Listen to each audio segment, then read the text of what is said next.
আসসালামু আলাইকুম। আশা করি সবাই ভালো আছেন। আলহামদুলিল্লাহ আমিও ভালো আছি। তো আজকে আপুদের বাগানে আসছি কলা নেবার জন্য, কলা ভর্তা বানাবো। তো পুরো রেসিপিটা দেখতে আমার সাথে থাকেন। তো কলা ভর্তা এমন কেউ নাই যে পছন্দ করে না, ছোট থেকে বড় সবাই পছন্দ করে। তো সেই কাঁচা কলার ভর্তা কিভাবে আমরা তৈরি করি বা কিভাবে তৈরি করে খাই, সেই পুরো ভিডিওটা আজকে আপনাকে দেখাবো।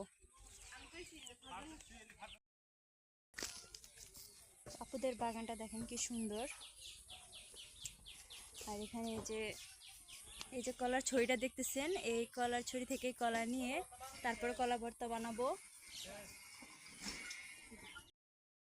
তো কলা দুটো গাছ থেকে পেড়ে নিলাম, এখন এই কলা দুটোকে আমরা ভর্তা বানাবো। তো কাঁচা কলা ভর্তা অনেকেই পছন্দ করে। তো অনেকে হয়তো জানে না যে বাসায় কিভাবে ভর্তা বানাইতে হয়। বাইরে অনেকেই খায়, যেহেতু ঘরে তৈরি করতে পারে না বা জানে না।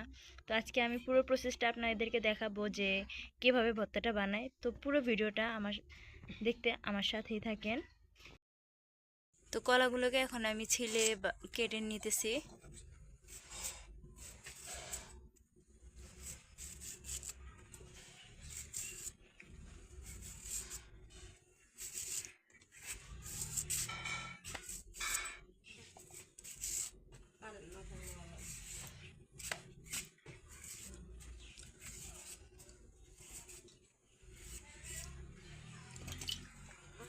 তো কলা ছিলার পরে পানিতে ভিজিয়ে নিলাম যাতে কলাটা কালো হয়ে না যায়, তার জন্য।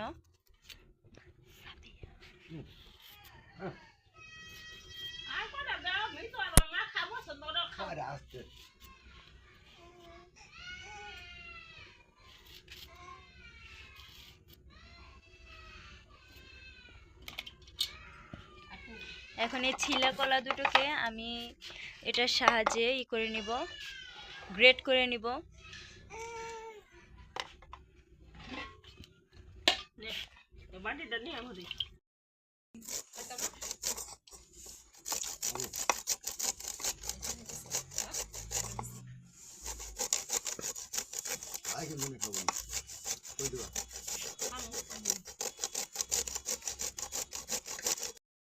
দিয়ে দিচ্ছি ভেজে রাখা শুকনো মরিচ, দিয়ে দিব পরিমাণ মতো লবণ। এখন আমি ভর্তাটাকে ভালোভাবে মাখিয়ে নিব।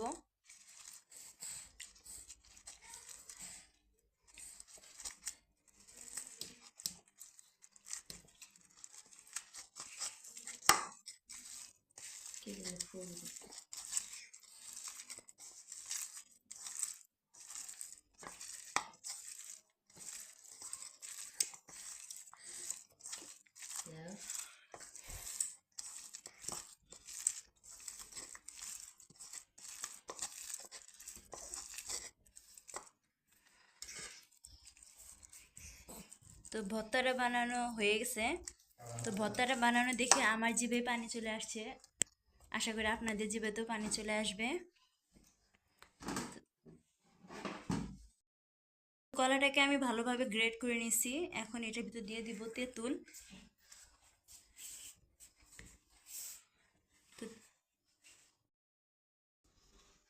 তো ধন্যবাদ সবাইকে আমার ভিডিওটি দেখার জন্য।